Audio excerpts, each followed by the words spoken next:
Could you raise your right hand for me, please? You do solemnly swear that the testimony you're about to give in the cause now pending shall be the truth, the whole truth, and nothing but the truth? Yes, I do. Thank you. Good morning, Miss Pender. Have you ever had your deposition taken before? No. Okay. Why don't we begin by, again, stating for us your full name and spelling it. Susan Elizabeth Pender. Susan, S-U-S-A-N. Elizabeth, E-L-I-Z-A-B-E-T-H. Pender, P-E-N-D-E-R. You currently work with the County of Los Angeles or for the County of Los Angeles? Yes. In what capacity? I'm a children's social worker. Is that what we refer to as a CSW? Yes. Going back to your core academy training in 2007, do you recall being trained at all regarding the constitutional rights that run between parents and children? Yes, I recall that. What were the specific rights that you recall being trained on that run between parents and children? Again, I'm not sure what you're asking. Well, Specific rights, that could mean a lot of Sure. things. sure, I understand. You said that over the course of the last 7 years, you've had training regarding the rights that run between parents and children, right? Yes. Okay. Excuse me. What are those rights that you've been trained on? What rights run between parents and children? Just based on your training. I'm not asking you to speculate about the law. Just what you've learned in your training.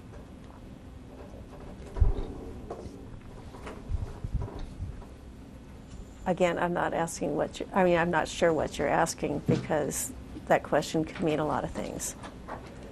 Well, you had training. I'm just wondering what that training was. What were you trained regarding the rights that parents and children enjoy in their relationship?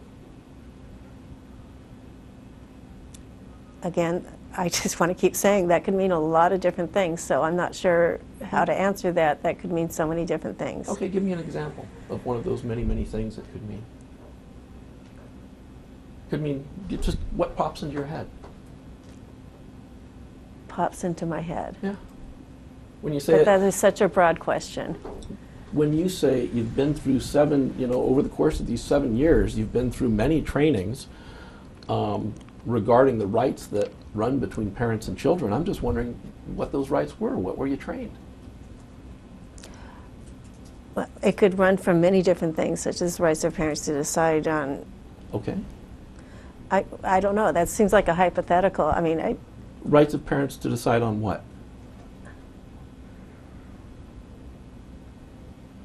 No, I don't think I can. I'm not sure. Again, I'm not sure what you're asking. That's such a Okay. broad question. What amendments of the United States Constitution have you been trained relate in any way to the work that you do? Amendments. You know what constitutional amendments are, don't you? Yes, I do. Based on your training, nothing more. What amendments have you been trained apply to the work that you do? I'm not sure if they even refer to amendments in the Constitution in our training. Okay, I'd like you to turn first to page 00082. It's in the upper right-hand corner. That would be internal page number 11 of the detention report. Yes. Okay, is that your signature there? Yes, it is. Okay, it's right under the statement that says, I declare under penalty of perjury that the foregoing is true and correct. Yes. Okay. Did you in fact sign this document on November 5th, 2009? Yes. Whose signature is that below yours? Directly below yours. Kimberly Rogers. And then below Ms. Rogers' signature, who is that? Muzanne Ballotland. Okay, now CWS, CMS, that's a database that's maintained by the state of California, correct? Correct. It's a What do you mean? database that you use every day in your work, correct? Correct. Okay, and what do you use it for? To document what we see, what we observe, what we hear. To document all our observations.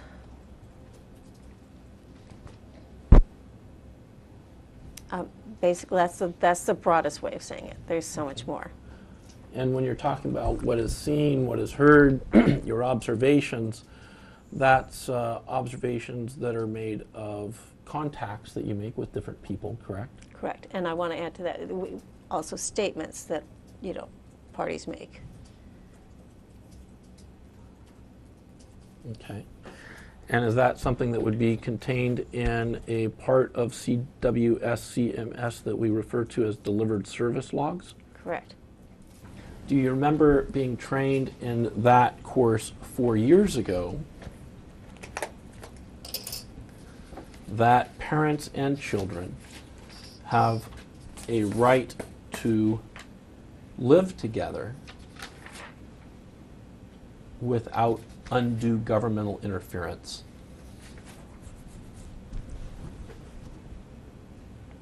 Again, I'm not sure what you mean by that question. Well, did you learn that parents and children have any kind of right to live together?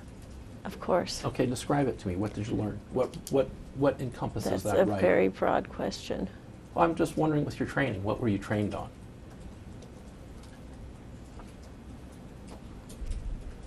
Again, I'm not sure what that question means. That could mean a lot of different things. Do children and parents have a right to live together? Of course. Okay. Under what circumstances may the government interfere in that right? If the child is in danger. What kind of danger? What are you asking again? That could mean a lot of things. Emotional danger, physical danger, spiritual danger, fantastical danger? What kind of danger? Certainly not the last couple.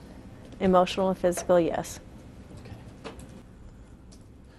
Are you required, according to your training, prior to, I'm not looking at your 2010 training now, prior to October of 2009, what were you trained relative to warrant requirements?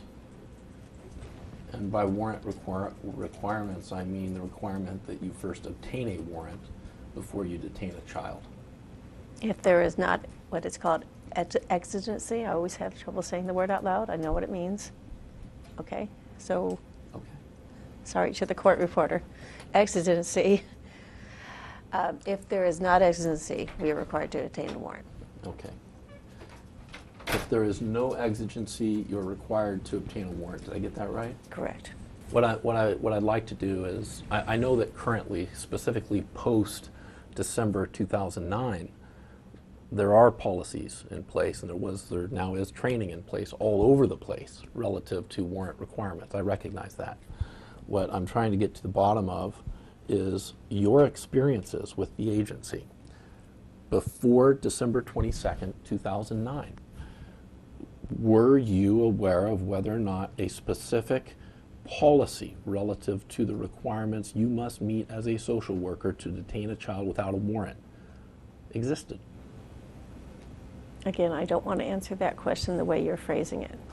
Answer it the way I you am want. aware there was a policy of what you're talking about. The way you're phrasing it, written in that manner, I couldn't tell you yes or no. The policy, okay, there is policy with a capital P, where there's all these different, in the policy handbook. Those are the procedural guides. And there's, yes. Right. Okay. Okay. But there's also policies in what I would refer to, sorry, with a smaller p, meaning this is our practice, this is what we do. These are the practices we are to follow. Prior to 2010 January, how many warrants had you obtained? None. None. Prior to 2009 January, how many warrants had you obtained? None. Prior to January 2008, how many warrants had you obtained? Prior to January 2008, Yeah. I was not a social worker on the Oh, job. that's right. That's right. I forgot. You went 2007, November was the Corps Academy, then you became a social worker in Correct. 2008. Prior, now at some point you transferred out of ER, correct? Correct. Okay. What point did you transfer out of ER? Exact dates, I cannot generally. recall, but sometime mid-2010, mid to late 2010. And what time did, or when was it that you first became an emergency response worker? I was assigned and given that assignment during Corps Academy. On the job, 2008. In the entire roughly 2.5-year period that you were an emergency response worker, did you ever obtain a protective custody warrant? No. Going back to what you learned, and again, I want to restrict this to before November of 2009, what was your understanding of what exigency meant within the context of the work that you were doing then as an emergency response worker? A child that is in imminent danger of immediate and or further harm, such as physical harm, emotional harm,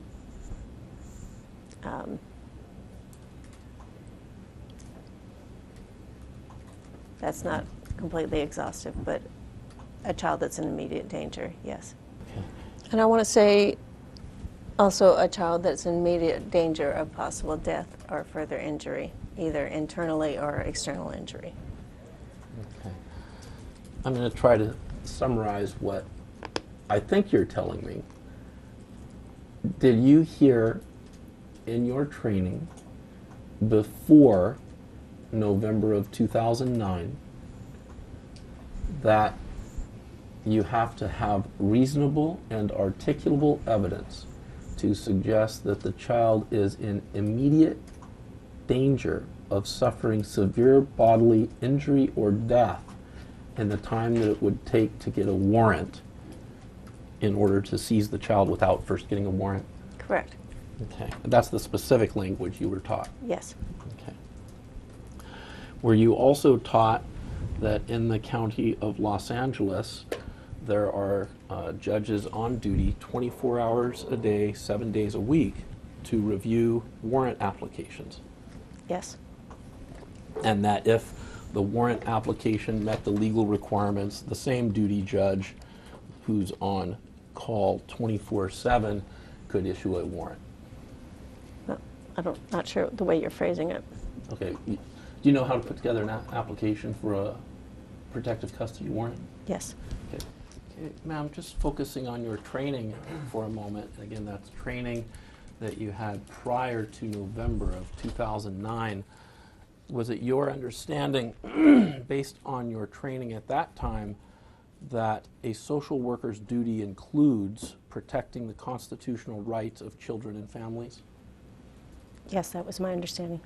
When you look at that document that's in front of you that we used to refresh your recollection about your specific training prior to November 2009, is it your understanding that where it says a social worker's duty includes protecting the constitutional rights of children and families, is it your understanding that that duty is something that you have to adhere to in your work?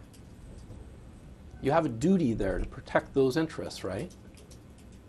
Okay, what you just said is not the wording that's used there. Let me look at it. At the top of the page it says, a social worker's duty includes protecting the constitutional rights of children and families. First, did I read that correctly? Oh, I apologize. I was focused on that, but you're right. So I read that correctly? Yes, you did. Okay. And my question is, were you taught in your training prior to November of 2009 how this duty impacts your work as a social worker? Again, that's a very broad question. Well, So, either you were or you won't. You weren't. yes, I'm sure we were. Okay.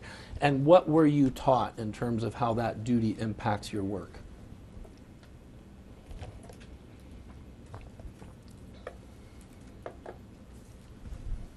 How it impacts my work. Mm-hmm. That's not only a broad question, the answer would need to be extremely broad. I wouldn't have time to answer that right now. Okay, I'll show you what we'll mark as exhibit number 5 to your deposition. Let me just read it right side up first because it's a little difficult for me to read it upside down. The document says on it in large letters, how does this duty impact a CSW conducting a child abuse investigation ? Did I read that correctly? You read that correctly, yes. Okay. Do you have a recollection whether or not back in 2009 or prior to 2009 November you were taught how the duty set out on Exhibit 4 impacts a social worker conducting a child abuse investigation? Do you recall being taught how that duty impacts your work? Well, you're asking, recall how it, Either you remember being taught how it impacts your work or you don't. I'm sure it was. Okay. And what were you taught? How Okay. does that duty, as set out in Exhibit number 4, impact your work as a social worker? Yes, it would take way too long to answer that question. I'm entitled to your best response, and if it's a narrative response, then please give it to me. How does the duty set out in Exhibit 4, according to your training prior to November 2009, impact the work you do as a social worker? And I would also say it impacts my work day to day, every day, but in a different way in every single situation. Okay, how, generally? Okay. I don't want to answer generally because, like I just said, every day it impacts how I approach every situation. Every situation is different. Your answer is that you don't want to answer the question because every case is different. My answer is that every day is different, so it does impact my work every single day, but it impacts my work in different ways in different situations every single day. And that is a narrative answer. okay. And the duty we're talking about here is the social worker's duty to protect the constitutional rights of children and families, correct? Correct. Okay. And that duty actually impacts every single case that comes across your desk, correct? Absolutely. Hold on, I'm going to try to refresh your recollection. Am I correct, ma'am, that in light of the duty of social workers to protect the constitutional rights of children and families, a CSW will always need to determine if he or she needs a warrant or court order? Have you been trained on that? Yes, I have. Okay. And that was prior to November of 2009? Yes. Okay. What's a warrant? According to your training, the training that you had prior to November of 2009. A warrant is a court order. It could mean several different things. You might need a warrant to enter a home. Or the two main ways we would need a warrant would be to enter a home or to detain a child. So to enter a home, you would need a search warrant. Okay. To detain a child, and there are many different types of protective custody warrants also. Sure. To detain a child, though, go ahead. I understand there are many different types of protective custody warrants. We're talking just generally, though, about what a warrant is, and you expressed to me two different types of warrants that typically come into play in your practice, one being a warrant to enter the home, the other being a warrant to seize a person or child, right? Correct, but we refer to them, the second type, we refer to almost all of them as protective custody warrants. Right. But there are many different types of protective custody warrants. Sure, I understand. Question, this is the problem I have. You're the one that attended this training prior to November 2009. I wasn't there, so I don't know what they taught you. But I'm just asking you generally, if you recall this training that you had prior to November 2009, did they teach you why warrants and other court orders are legally required in child abuse investigations? Did they teach you that? That's the question, ma'am. Did they teach you why warrants and other court orders are legally required in child abuse investigations? Yes, I was taught that. Prior to November of 2009, correct? Correct. Okay. And it's your understanding, based on that training that you had prior to November of 2009, that one of the reasons that court orders and warrants are legally required in child abuse investigations is because court orders protect a parent and child's constitutional rights, correct? Correct. Okay. And it's for that reason, isn't it, ma'am, you were taught that a CSW must always obtain a court order prior to acting unless a legally recognized exception applies to the actions. Correct. Okay, and that was prior to 2009 November, correct? We were taught that prior to 2009, yes. Okay. Were you taught specifically what legal exceptions permit a social worker to act without first obtaining a warrant? Yes. What are those legal exceptions? If the parent consents, Mhm. if there is exigency, Is that it? I believe so. Those are the two main Okay. ones.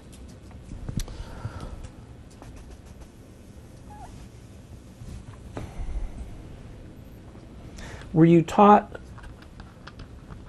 how to determine whether exigent circumstances exist? Again, prior to November of 2009.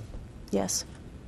Do you recall during that PowerPoint presentation whether or not you were taught that the CSW that exigent circumstances exist, where the CSW does not have time to get an order 3 to 6 hours because the emergency nature of the situation places the child at immediate risk of serious physical harm? Do you recall being taught that specifically? Yes, I recall being taught that. Okay.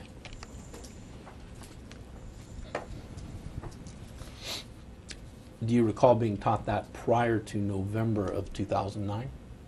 Yes. Do you recall being taught to document your efforts by providing accurate, detailed, and updated information in the contacts on CWS CMS? Yes. And just for my own purposes, we talked a little bit about this earlier, but CWS CMS, when we're talking about documenting your efforts, are we talking about data that you would put into the delivered service log? Yes. Were you also taught prior to November 2009 that if it is not in your notes, it didn't happen? Yes, that's the phrase that's used. Okay. So it's really critical that you document all of your efforts and all of your contacts in the delivered service logs. Yes.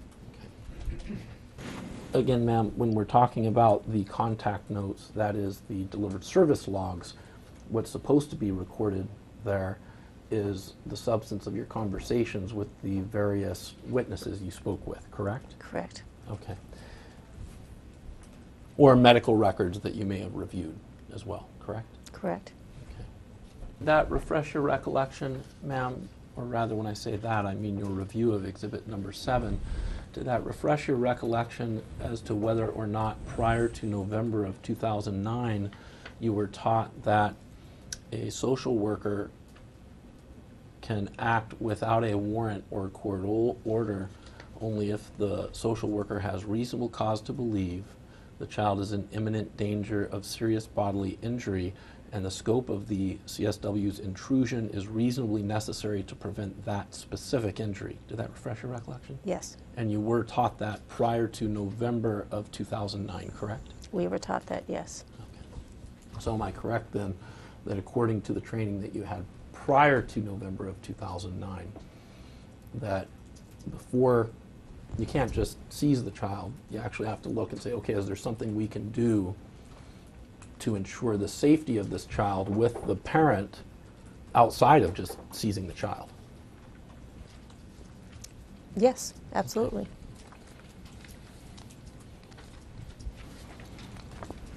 And were you taught that delay in undertaking a removal action, an act to remove the child, can militate against a finding of exigency? Were you taught that Yes. prior to November of 2009? Yes. Were you also taught that the type of evidence that you had to have to suggest the child was in immediate danger needed to be specific and articulable? Yes. What did you understand that to mean when you received that training? What was meant by specific and articulable evidence?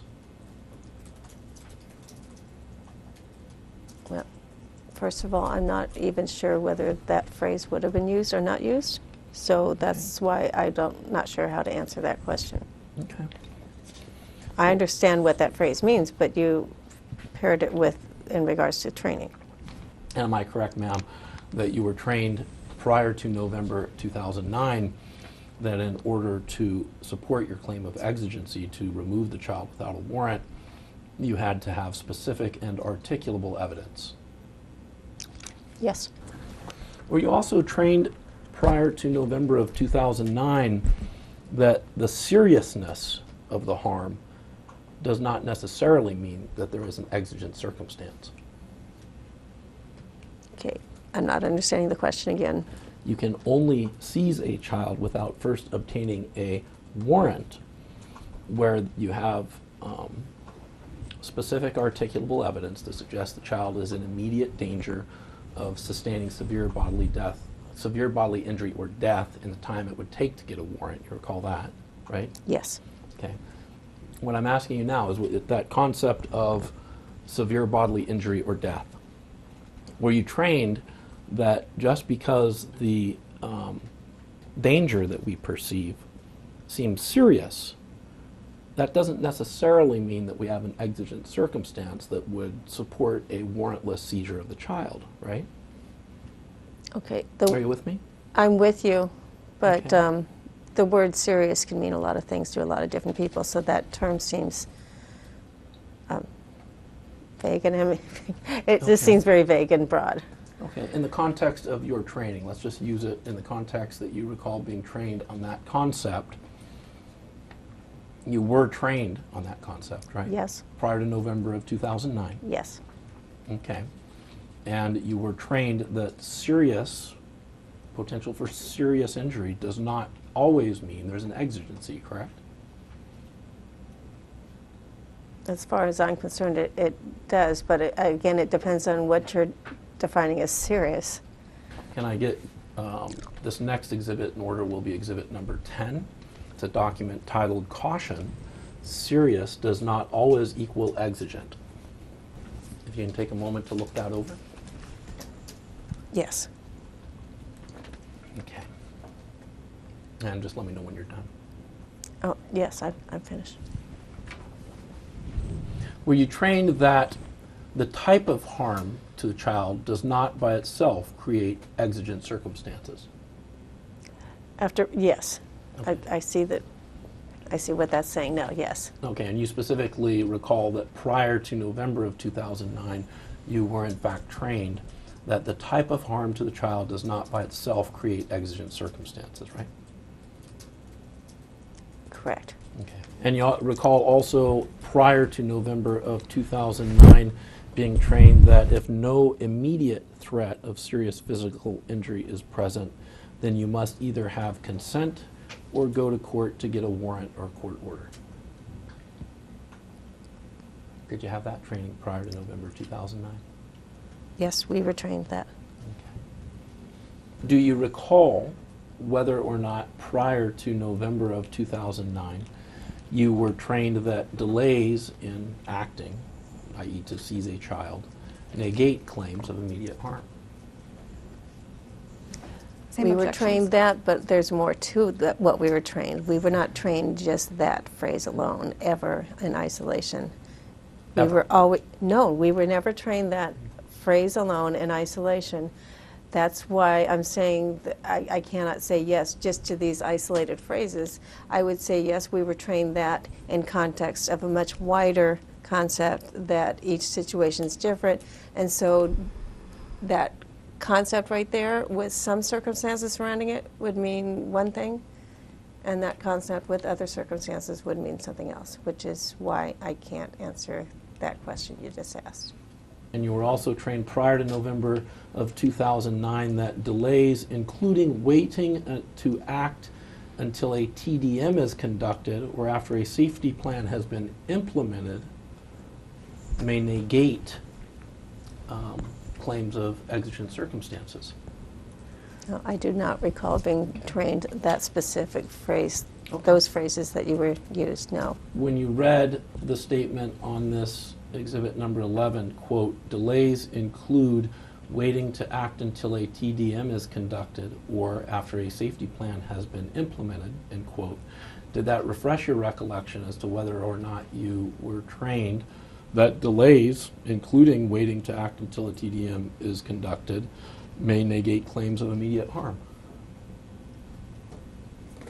Again, we may have been taught that broader concept, but we would have also been taught there's more to it than that.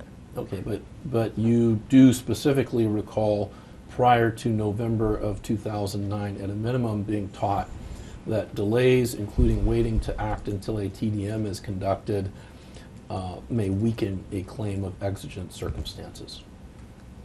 Like I said, I don't necessarily remember that phraseology right there. No, I cannot tell you that I remember that exact phrase. Okay. But you don't deny that in fact, you have been taught the concept that delaying action can weaken your claim of exigency. Again, it depends on the circumstance. Depending on the circumstance, you have been taught that a delay in acting and waiting to act can weaken a claim of exigent circumstances. Yes, it could, depending on the circumstance. Okay. And that was training that you had prior to November of 2009, correct? Correct. Okay. You were also taught prior to November of 2009 that documentation is key. And by key, I mean a CSW must always be sure to detail in the contacts on CWS CMS the basis for any actions, correct? Correct. Okay. And in fact, prior to November of 2009, you were required, according to your training, to document in your CWS CMS system in detail exigent circumstances that existed at the time to support seizing the child, if in fact you seize the child, right? Correct. Okay. Am I correct, ma'am, that no medical doctor ever specifically told you this child is failure to thrive and it's all mom's fault? Yes, I can tell you definitively that they did not say it in those phrases, because I Okay. can tell you definitively that they would not say it Okay. in that phrase, because they're medical doctors and they do documentation a certain way. So Sure. no, they wouldn't phrase it that way. Well, no, the conclusion that this failure to thrive was all mom's fault, some medical care professional stating that the failure to thrive was all mom's fault, that mom was intentionally starving the child. Where would that appear? Again, they would not phrase it the way you just said it. Okay. I just want to make sure I'm correct, that no doctor ever told you that Miss Duval was intentionally starving the child, correct? They didn't use those phrases, no. Okay. Okay, so did Mr. Mills ever convey to you in any words his belief that Miss Duval was intentionally starving the child? Again, it was so long ago that I wouldn't be able to tell you, and I don't remember, I don't recall the phrases that he used in terms of what he believed was happening, but I definitely don't recall him saying it and using that phrase that you just used. Well, you reviewed the delivered service logs yesterday, right? Correct. Those delivered service logs also included the contact notes for contacts that you had with Mr. Mills? Correct. Were all of the contacts you had with Mr. Mills reflected in those CWS records? To the best of my knowledge, yes. Having reviewed those records as early as yesterday, do you recall whether or not Mr. Mills ever expressed to you a belief that Miss Duval was intentionally starving her baby? No, I don't recall him saying that phrase, Okay. no. And having reviewed the delivered service log, well, let me ask you this question. The conversations that you had with these doctors that you referred to earlier, those are also reflected in the delivered service log entries, right? Correct. Okay. And you reviewed their statements yesterday as well, correct? Correct. Anywhere in the conversation, the notes of the conversations that you had with these doctors, is it reflected anywhere that any of them believe that mother was intentionally starving the child. No, definitely not using that phrase, no. Okay. What phrase did they use to impart in you the belief that they thought mother was intentionally starving the child? Again, I wouldn't use that phrase, and they didn't use that phrase. Okay. And the allegation that you were investigating, that was or arose out of a report of suspected child abuse that was called in by Miss Wendy Crump, correct? Yes. Okay. What day did you actually receive that referral? Day, October 22nd or 21st? I'd need to just look at it again, the exact dates. Okay, let me show you what we'll mark as exhibit number, I think it's 14. Exhibit number 14 to your deposition, it's a document titled Screener Narrative. Do you reckon, there's actually an original there in front of you. Oh, October 19th. Sorry, I was a few days off. Okay. So first let me ask you, what is that document right there that you're looking at? The screener narrative for Okay. the referral.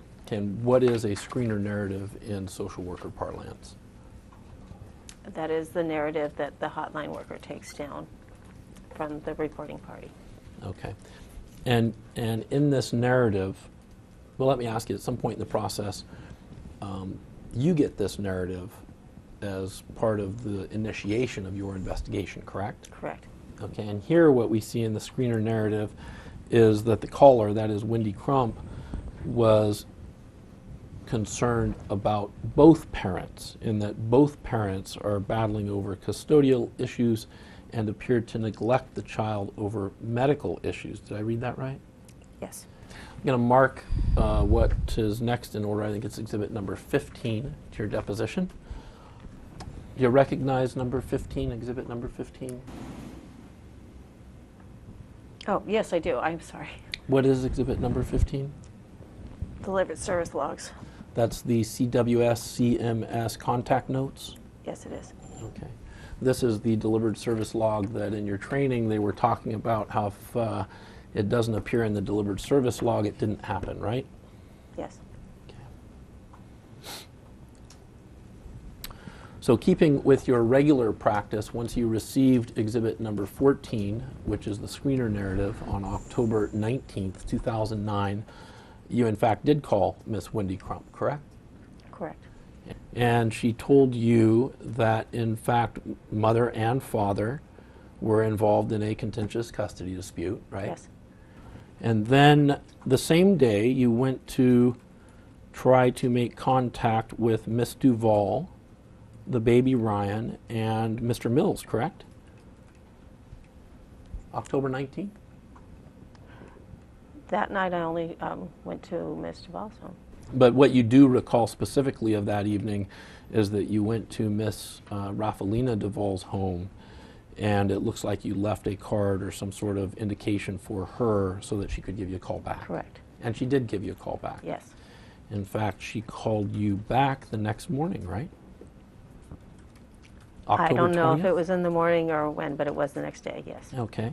She explained the situation with you, or to you, regarding how she became pregnant and the issues that arose from that pregnancy relative to Mr. Ryan Mills, right? Yes, And that's reported here in your delivered service log on page 00019. correct. On the 20th, you also met Miss Duvall face to face, correct? Yes. Where did you do that? Was that at her home? Yes. Did you go in and inspect her home? Yes, I did. Was mother cooperative with you in that visit? Yes, she was. Okay. Did she appear to you to express a legitimate concern for the health of her baby?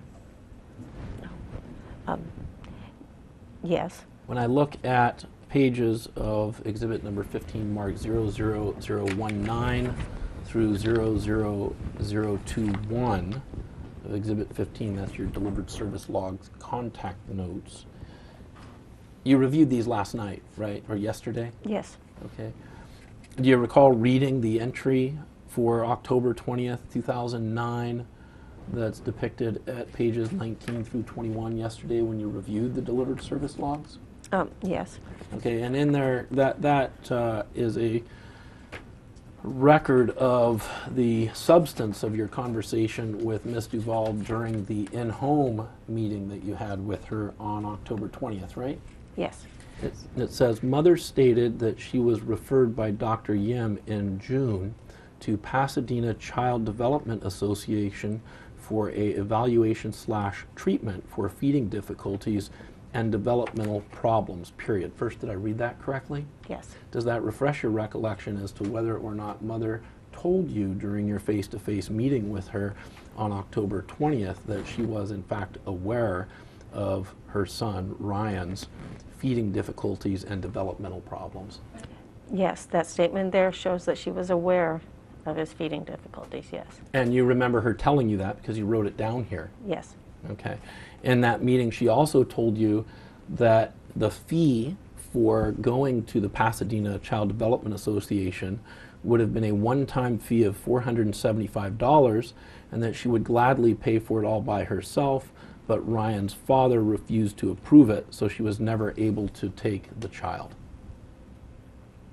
Yes, I'm aware that She told you that? I recorded that she told me that, yes. Okay. Lena Duval also told you of the existence of the family court order which required Mr. Mills's approval of all doctor's appointments, correct? Okay, she may or may not have told me of that there. I haven't gotten to that point in there. I'm trying to read this through again. However, I am definitely aware of the documentation that she gave me that showed that. Okay. On And the she court gave, order. and see if I can't help refresh your recollection here. The document about 7 lines down says, mother stated again that, quote, I cannot make any decisions regarding his care without his father's consent, period, end quote. Does that refresh your recollection as to whether or not mother expressed to you that she required Mr. Mills's consent for any doctor appointments? Yes, that was her statement. Okay. And you knew that as of October 20th, 2009? I heard her make that statement on October 20th. And as part of that effort to gather more information, you spoke with Miss Wendy Crump again, correct? See if I can help you out. If you turn to page 9, which would be Bates number 00026, the entry for October 30th, 2009, do you see that? Yes. Staff person there, that's Susan Pender, that's you. Yes. The participant was Wendy Crump. Yes. Telephone was the method of contact. Yes. See, my question, ma'am, listen carefully to my question. It says, however, Yes, RP stated I saw that the parents are both being, quote, very inconsistent, end quote, in their reported history of what and how much they are feeding the baby, period. My question is, did I read that correctly? Yes. Okay. And this is something that Miss Crump was telling you on Yes. October 30th, 2009. Correct. Okay. Now, if we look back at exhibit number 3, that's the detention report that you filed with the court, correct? Correct. And you signed that report under penalty of perjury, correct? Correct. Did you author that report? Yes. If you can turn to page number 5, internal to exhibit 3, and that would be Bates number 00076. It says here in the second paragraph, Miss Crump stated that, quote, mother is very inconsistent with her reported history of what and how much she feeds the baby, end quote. First, let me ask you, did I read that correctly? You read that correctly, yes. And this is a statement that you yourself authored? Yes. But on October 22nd, you're reporting in your detention report that on October 22nd, Ms. Crump only stated that mother was very inconsistent, right? You're not telling the court that both parents were inconsistent, are you? Okay. I'm not sure what you're asking now, because I can answer that. Well, go ahead and Okay. answer it. Okay. What I'm putting in this report here is not necessarily going to be everything that's in the delivered service logs. But what I'm putting in the report is basically laying out a timeline of what occurred that is going to go into what I'm presenting to the court. But I'm not, can you ask the question again? Because I'm not even sure what you were asking. Okay, ma'am, before we went off the record, I had asked you whether or not you had reported to the court anywhere in your detention report, which you signed under penalty of perjury, that it was both parents who Wendy Crump had reported were inconsistent in their statements. No, I did not report that in the detention report. Why didn't you report to the court in the detention report that both parents were being inconsistent, or reported by Wendy Crump as being inconsistent? In that one paragraph that you're referring to, the main focus was the mother. I made reference to some of the father's statements at another point. Okay, you agree with me that at no point in time in your reporting to the court did you inform the court that, and I want to get this right,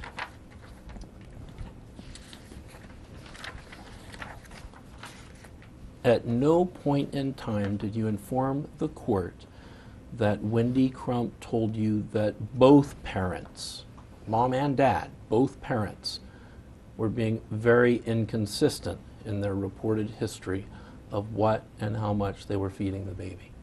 No, I did not. Okay. I noticed that this statement, Ms. Crump stated that quote, and there's some material in here, and it end quote.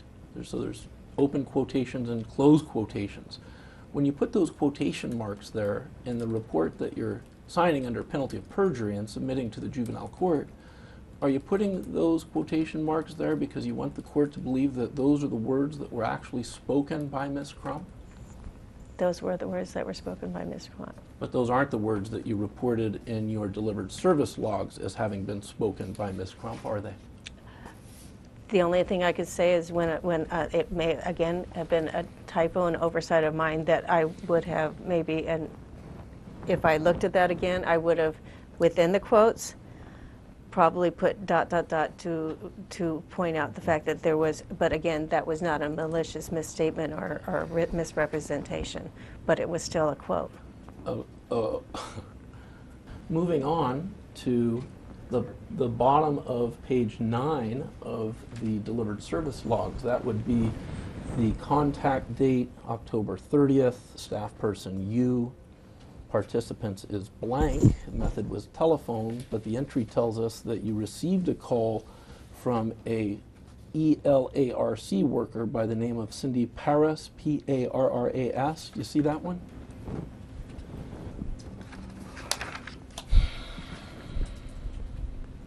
Yes. Okay. And about 5 lines down, about the middle of the page there, it says Ms. Parras stated that let me start over. Ms. Parras stated that she especially had to explain numerous times to father that a child was assigned to a specific regional center based on the mother's address, and there wasn't a choice regarding which location they would go to. Father would repeatedly tell RC worker that this was, quote, biased, end quote, against father. First, did I read that correctly? Yes, you did. Okay. Do you recall having this conversation with Ms. Parras? Yes, as I read that back, I do recall that conversation. And that was on October 30th, right? Yes. Now, what I'm wondering is this entry with Ms. Parras, you didn't report anything to the court under penalty of perjury, did you, relative to the difficulty that Ms. Paris was having with the father? Okay, I can answer that. Did you report it to the court? Okay, I'm going to answer it directly as I can. From what I'm reading there in that paragraph that I wrote, I did report to the court that the father was being difficult because the statement about many arguments between the parents over the time and place, and that was not within quotes, so I wasn't even trying to do a direct quote there. I was paraphrasing, yet still remaining true to what happened in the contact. I did not leave out that the father was difficult. By Now- virtue of saying, I'm trying to finish. Go ahead. Parents, plural, were being difficult and argumentative. Okay, ma'am, wasn't it Ms. Duvall's position that she was being hindered in seeking medical care for her child, in part because father refused to allow her to do that?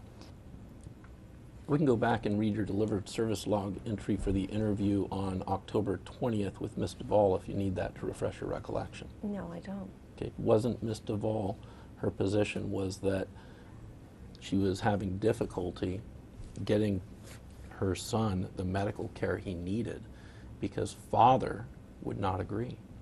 That was her position, and that was her statement to Okay. me at that time, yes. And did you report to the court that that was Ms. Duvall's position, that she was being hindered in seeking medical care, critical medical care for her child, because father was refusing to allow her to make these appointments with doctors? Did you report that to the court so that the court would know what Ms. Duvall was saying the problem was? Did you report that to the court? Simple question. No, I did not report it into the court in Okay. that manner, no. Okay.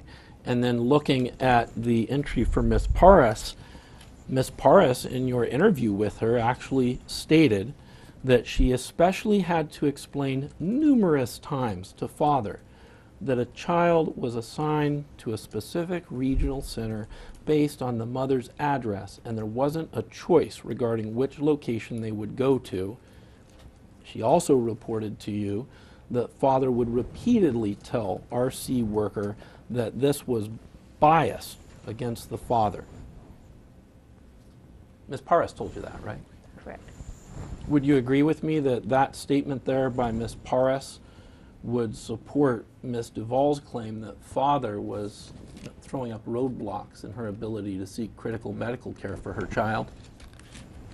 Is that a yes or no question? I think it is.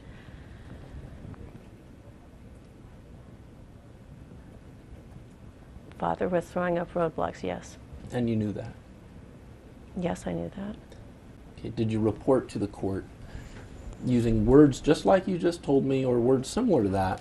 Did you tell the court under penalty of perjury, look, Judge, the dad is throwing up roadblocks that are preventing mom from getting critical medical care for her child? Did you tell the judge that under penalty of perjury somewhere? Okay, I apologize. I was looking for something in here. There is a paragraph that I do address father's statements as to why the child had not been to a doctor from his perspective and what he was doing or not doing. Well, wait a minute. I think my question actually specifically related to what Ms. Paris told you. Did you report to the court what the third party, Ms. Paris, told you about father? Yes.